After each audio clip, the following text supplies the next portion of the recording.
بسم الله الرحمن الرحيم. وبه قال حدثنا محمد بن آدم بن سليمان المسيسي قال حدثنا ابن أبي زايدة قال حدثنا أبو أيوب يعني الأفريقية عن عاصم عن المسيب بن رافع ومعبد عن حارثة تبني وهب الخزاعي قال حدثتني حفصة زوج النبي صلى الله عليه وسلم قالت إن النبي صلى الله عليه وسلم كان يجعل يمينه لطعامه وشرابه وثيابه ويجعل شماله لما سوى ذلك. The Imam Hafsa, the wife of Nabi Karim Sallallahu Alaihi Wasallam, she said that Nabi Karim would make for his right hand his food and his drink and his clothes, and he will make his left hand for other than that. Right. So basically what it means here, that all those things of adornment and all those things of honor, you use your right hand, and all the other things that are the opposite of that, you use your left hand, right?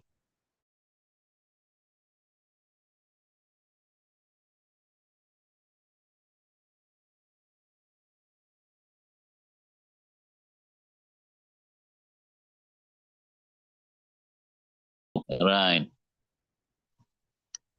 وبه قال حدثنا أبو توبة قال حدثنا عيسى بن يونس عن ابن أبي أروبة عن أبي معشر عن إبراهيم عن عائشة رضي الله عنها قالت كانت يد رسول الله صلى الله عليه وسلم اليمنى لطهوره وطعامه وكانت يده اليسرى لخلائه وما كان من أذى.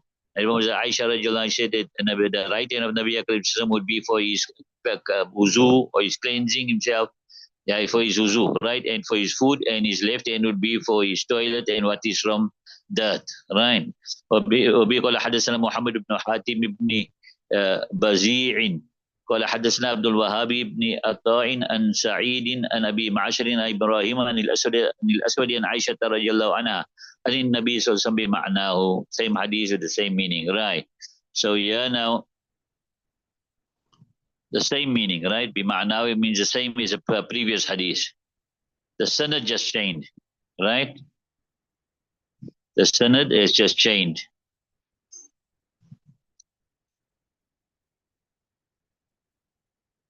So what we learn from this is just that in the first sanad between Ibrahim and Hazrat Aisha radiallahu anha, there is inqita', and in the second sanad the rawi is mentioned there. You understand?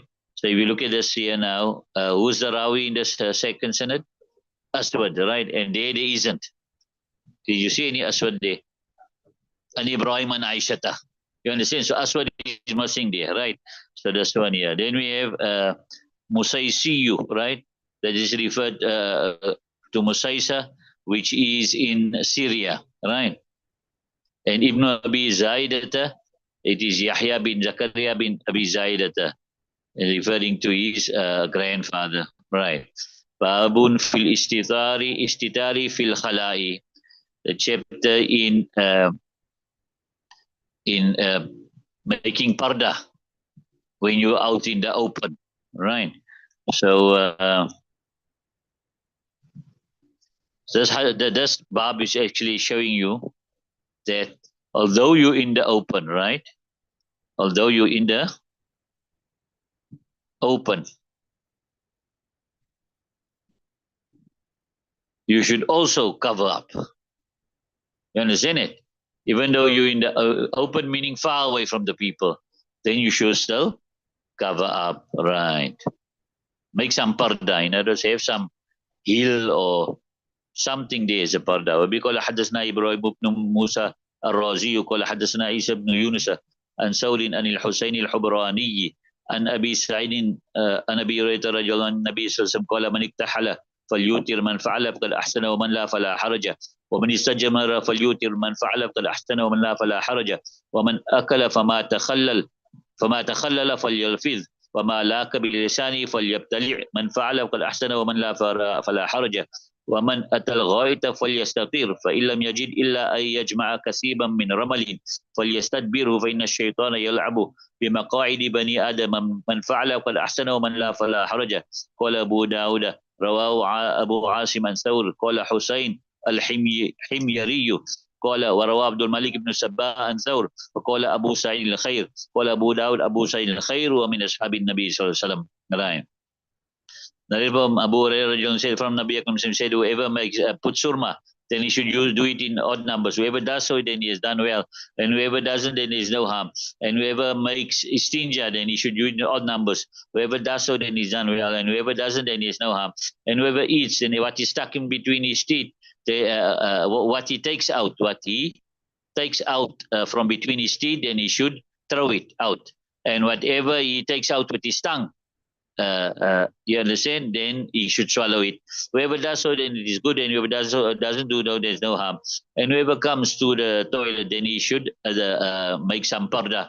Then if he doesn't find, except that he gathers a heap or a small amount of sand, right, then he should face his back to it, right, because shaitan plays with the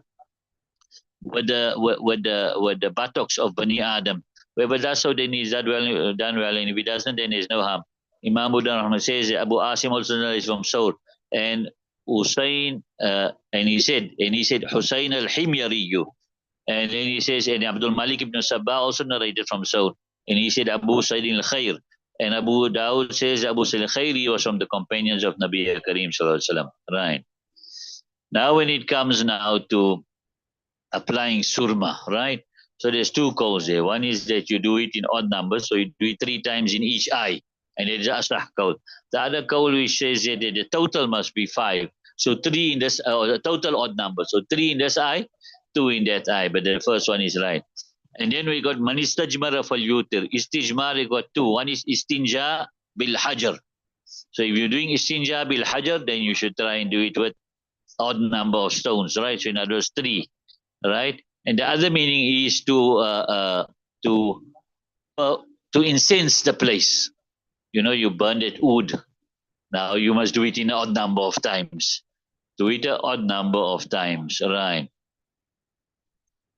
So nevertheless, if you take this to mean now istinja bil hajar, then this is a proof for Ahnaf that you don't have to use it three stones. You don't have to use 3 stones.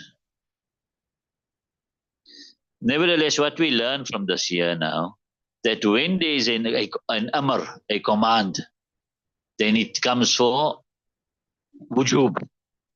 If there's a hadith you say you should do this or do this, then it is for hujub. And the only time it will be for istihbab if there's some karina. You understand? If there's some other words that's showing like this, man fa'ala faqad ahsana wa man la fala haraja. You understand it? Then it shows now istihbab.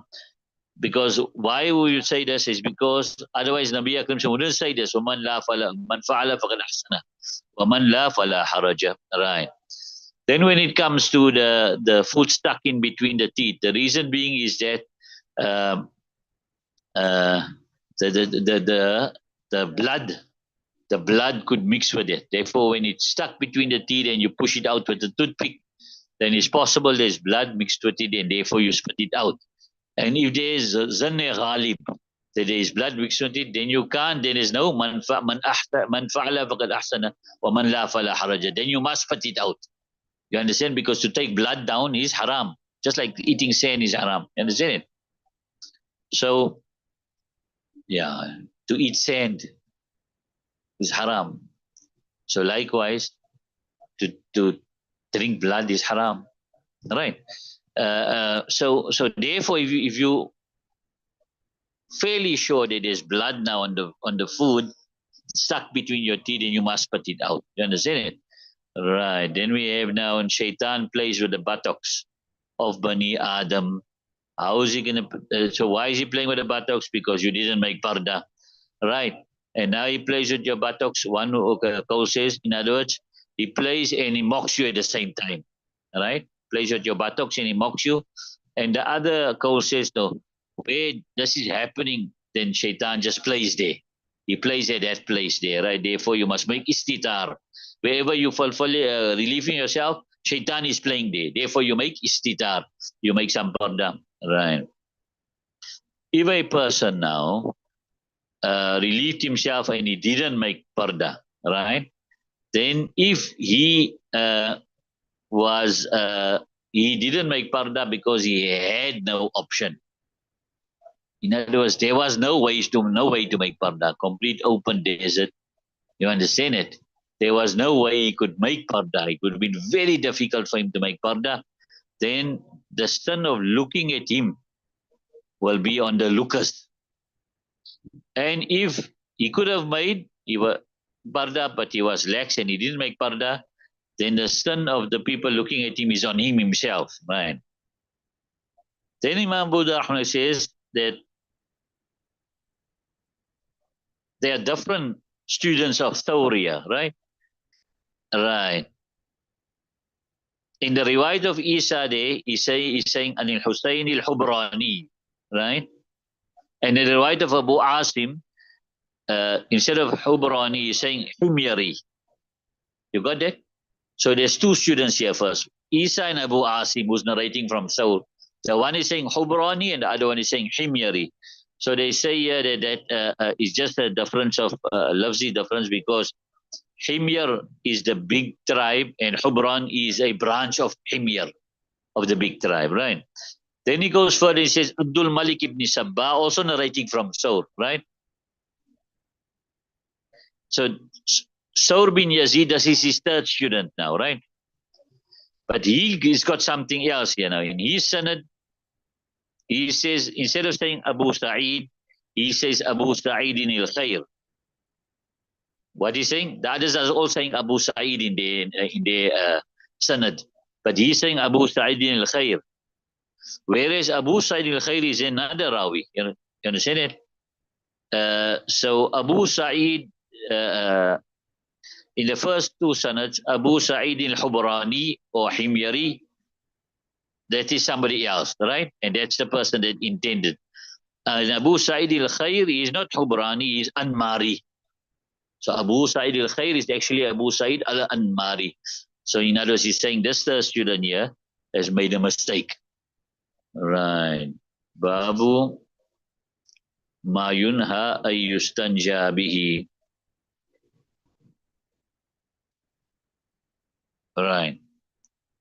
The chapter where it is chapter of that which is prohibited from, that istinja should be made with it.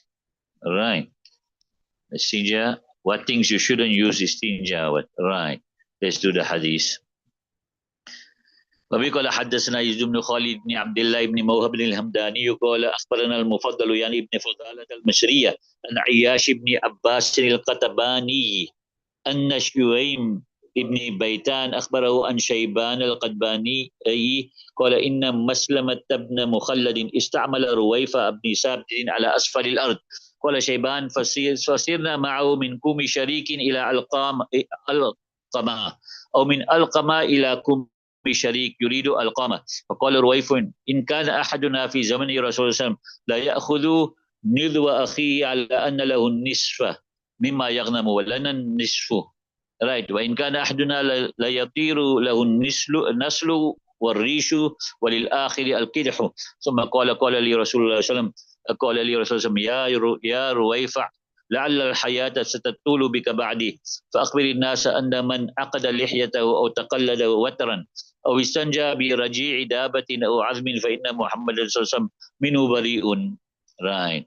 Narrated here from Shayban al-Qadbani, he said that Maslamat ibn Mukhallad appointed as governor Ruwayfa bin Sabit upon Asfalul Ard. Asfalul Ard is the place's name, right? Right. And Shayban said, then we traveled with him, with Ruwayfa, from Kumi Sharik to Al-Qama, or from Al-Qama to Kumi Sharik. You understand? And what he meant by Al-Qama is Al-Qama. So the place's name is Al-Qama, right? So they were traveling either that way or this way, right?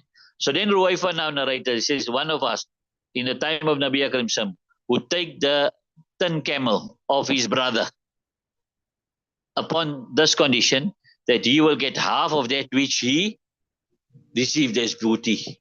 So the one would give the other one the camel, and whatever he got as booty will make it shade half, right? And for us is half.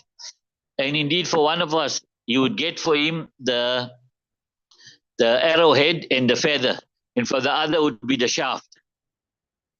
You got that now. So little would be received booty that they share even that also. Right. Then he said that Nabi Karim had said to me that, "Oh Ruwaifa, perhaps life will soon be along with you after me. So inform the people that whoever ties his beard into knots and whoever ties the string with the towels, or whoever makes his tinja with the dung of the animal or the bones, then indeed Nabi Karim is free from him." Right. So he's saying here now, the Ruwaifa is saying that, look, listen nicely here, because I accepted Islam, that we were in that era of Islam. So he's telling the people that we were in that era of Islam, Qadimul Islam. So whatever I'm going to tell you, listen properly now. You understand it? So that's why he's saying that we were in that era of Islam where we were so little, and that was our booty only, right? And now, nevertheless, to have a type of ijara, rental in this way here, is it permissible or not? Jamhur says it's not permissible, because firstly, you don't know. You're giving your camel out to him. You don't know if he's going to get booty or not. He might not get no booty. Or the second point there is that you don't know how much booty he's going to get. So that is ujrate majhul. The fee is unknown. You understand it? And because the fee is unknown, that makes the ijara fasid. So this is the maslak of the Aimai Salas. Imam Ahmad, Imam Zawzai, and other ulama say this ijara is sahih. Right. Allama Anwar Shah Kashmir Rahmullah, says that type of ijara took place when in the initial stage of Islam, when gambling was still not yet prohibited. Right. After gambling became mansukh, so this also became mansukh, also abolished. Right. And Allama Moulana Rashid Ahmad Gangohi, he says, no, this wasn't in fact an ijara. Rather, it was al jazaul ihsani illa al ihsan. He would give him his camel. Yeah, use the camel. You went jihad, use the camel. He would come back and he would say, you know what, you gave me your camel. Yeah, take half of what I got. You understand it? So it was ihsan, right? So Nabi Karim Sam tells Roifi, perhaps you have a long life. And that's what happened to him, right? That he only passed away in the era of Amir Muawiyah radiallahu anhu. And he passed away in the year, they say 56 or 53 Hijri in Africa, right? And he was the last Sahabi who was known to have passed away in Africa, right? So why now can't you put your beard into knots? Because the actual sunnah way is that you must let your beard flow.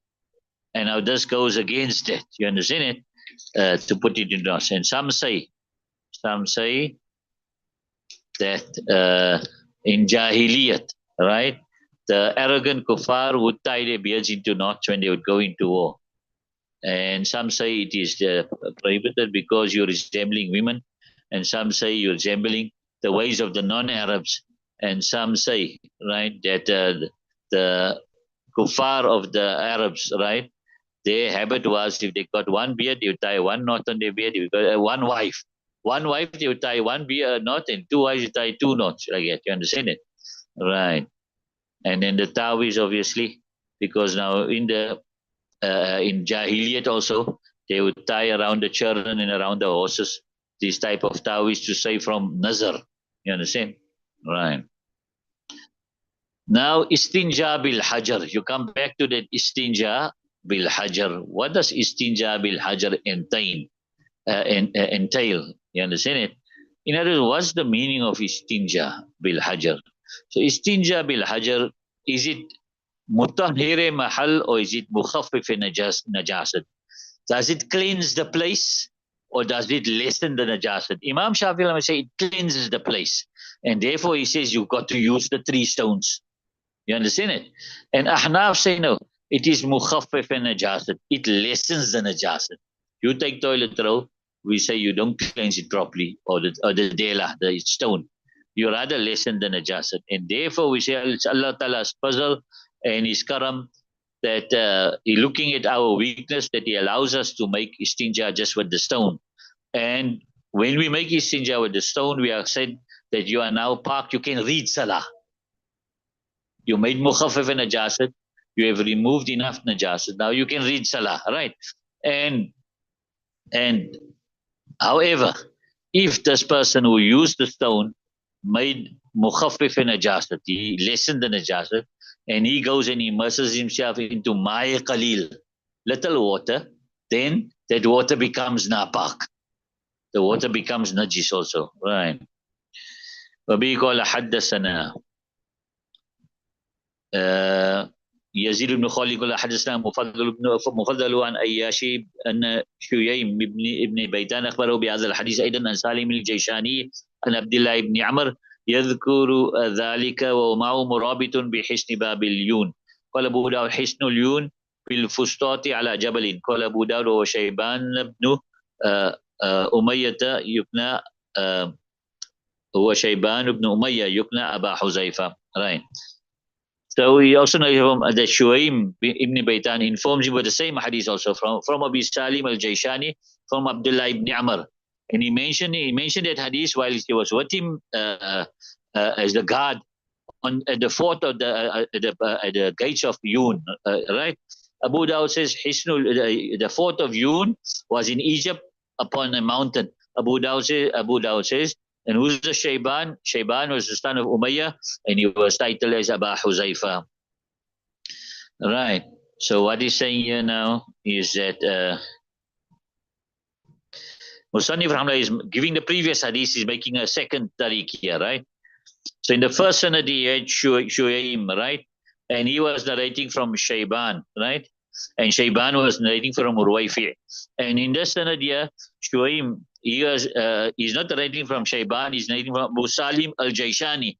And Abu Salim al-Jayshani is narrating from Abdullah ibn Amr ibn al-As. Right? Right. So he's also pointing out here there's two different Sahabis. One is Ruwayfi and the second is Abdullah ibn Amr ibn al-As. Right. Nevertheless, now, so they were mentioning this hadith here while she was with him as a guard. They were doing guard work, right? And where at the fort at the gates of Egypt, right? Yun is, they say, the old name for Egypt, right? When the Muslims conquered it, they named it Fustat, right? And then now it's known as Misr and Egypt, right? So Abu Dawud Rahman is saying is the fort of Yun was in Egypt on a mountain. He's saying that where they were guarding, they were standing on a mountain there, and that's where they were guarding. So this Yun comes with a Ya now, Al-Yun, right? And there's another place called Al-Bun, right, which is with a Ba. That's another city which was in Yemen, right? And that's not what is intended here. Right.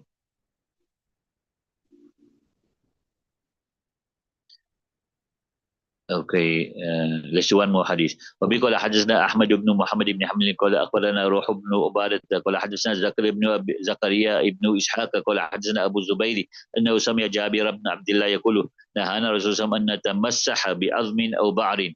That Jabir ibn Abdullah is saying that the Rasul prohibited us that we make istinja with bone or dung. Right. Okay, leave it till there. Huh? Yeah, but the study's got a better explanation.